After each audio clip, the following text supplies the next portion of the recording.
Breaking news: Nigeria's foreign relations are embarrassed by Malam Nuhu Ribadu's undiplomatic tirade.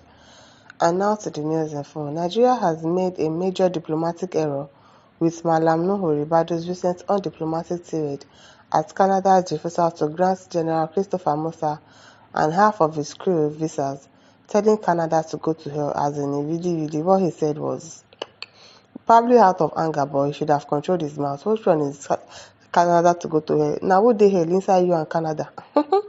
For Nigeria and Canada, who is inside hell? Now, we dey inside hell, you are telling Canada to go to hell. In public is rash and extremely embarrassing. A nation should act diplomatically and strategically. Yes. It is important to keep in mind that General Musa traveled to Canada in order to participate in an invitation-only ceremony commemorating war veterans. Additionally, General Musa said that event visas had been granted to half of his squad. The main query is, what caused the other half to be denied entry exactly? Exactly, that should be what they are looking at, not just saying, oh, they are going to retaliate, they should go to hell. They gave half of you people visas, so what happened that they denied you visa? There must have been something wrong. There must have been something wrong. People should look at that and look for why they denied you people visa. Or you think it's Nigeria where anything goes, or probably because your visa has expired, or because something is wrong, they'll just open the door for you to enter. No. Something must have happened that they denied you visa and gave some other people entry. It's very, very possible that something happened. Instead of using diplomacy to get clarifications, Ribadu's divisive remarks hurt Nigeria's standing abroad.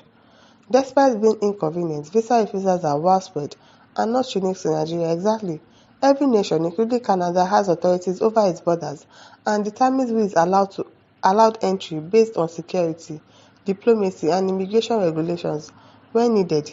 Nigeria also uses these rights. It is disrespectful and demonstrates a lack of understanding of international diplomacy for a senior national security official to express such hatred. I'm telling you, go to hell. Furthermore, Ribadu does not hold the position of Foreign Affairs Minister exactly. He ought to have reached out to the Foreign Affairs Minister to look for diplomatic options, considering his position as National Security Advisor. Unilaterally, assuming the positions of Foreign Affairs Minister and NSA compromises diplomatic protocol and presents the administration as inexperienced, exactly, unskilled, and incapable of conducting diplomacy. Something is incapable of doing. His reaction raises concerns about his suitability for the position and demonstrates bad strategic thinking. It would have been more balanced and strategic to approach Canada gently, asking for an explanation for their decision and urging reconsideration. Exactly, that's what you should have done. Not say, oh, Canada can go to hell. It can go to hell because it's paying you well. Diplomatic interactions demand tact, not immature outbursts. Ribadu's action gives the impression that Nigeria is entitled to visa from all nations. Exactly. That's the way they are making it look like, oh, because I am Chief of Defense Staff, then of course I should be given a visa. Even though probably your visa is about to expire, or something happened, or you've done something that probably they've reported you before, or your face, they've seen your picture and they say, is it not this one that did something one time? They know everything going on in Nigeria, so there must have been a reason why they denied you visa, which betrays an attitude of entitlement. This isn't feasible. The host nation's admission rules do not exempt high-ranking officials. Exactly. They exempt though. If you're a president, if you do anyhow in US, in Canada, they're going to arrest you. There's nothing like immunity. Now Nigerians, they do immunity. They give exemption rules to our leaders. No, they don't do that over there in Canada. Furthermore, the response could harm Canada-Nigeria bilateral relations. Canada is one of Nigeria's most important partners, particularly in the areas of commerce, development assistance, and education. Over the years, Canada has provided assistance in a number of areas. Yes, so Canada has helped a whole lot of people, especially education. People have traveled over there based on education grounds, and they are doing well over there up until now. Including security cooperation, it is foolish and irresponsible to cut diplomatic ties after a visa is denied. Nigeria must refrain from making snap decisions that could damage its reputation internationally. That's what they do, be disgracing people up and down. Paradoxically, Ribadu's tirade highlights a fundamental issue with Nigerian governance, giving privileged precedence over accountability. He used divisive words instead of considering the delegation's refusal. Did Canada face problems because of security concerns, the delegation's mission, or other unspecified factors? Instead of using crude remarks, a capable national security advisor will look at these issues.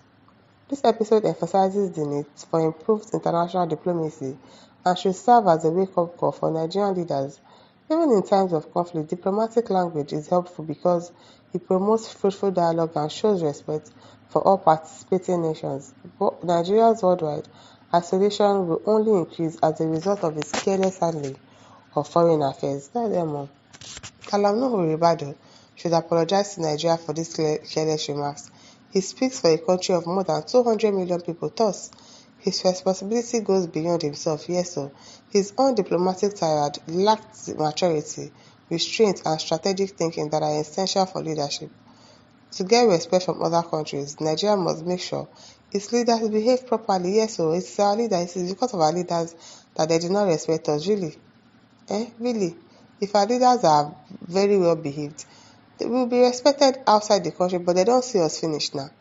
They know the kind of leaders that we have, so they don't even have regards for Nigerians, and that's just the truth. That's just the truth.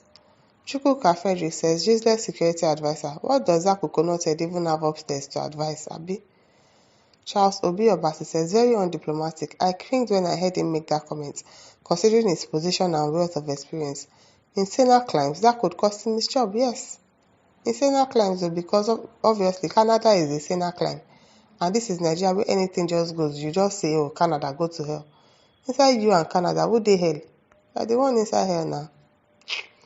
Onyebuchi Barnabas says, every country follows what some politicians are doing in Nigeria. The accusation of Binance executives that some politicians demanded 150 million naira bribe has not been cleared. Oh, they will try to cover that one up now. You know they are already denying, but I'm very sure that man, he knows what he's saying. He knows what he's saying. Dino Adeyemo says, we are not embarrassed at all. Canada can go to hell for refusing to grant visa to the Chief of Defence Staff. We are not okay. Dokpe Sokale, I begin to wonder what they teach these political office holders at their retreats. At least they should teach them their job description and ethics of the office they hold. Do I say the retreats are jamboree? Of course. Well, what do they go and do in retreats? All of them is just tactics to chop money, I beg. Nnamdi Nsoro says, I completely agree. Yes, I completely agree. It was very, very undiplomatic of him. I hope you apologize, Isha. My listeners, over to you. Leave your thoughts in the comment section. Don't forget to like, to share, and subscribe. Thank you for listening. See you some other time. Bye.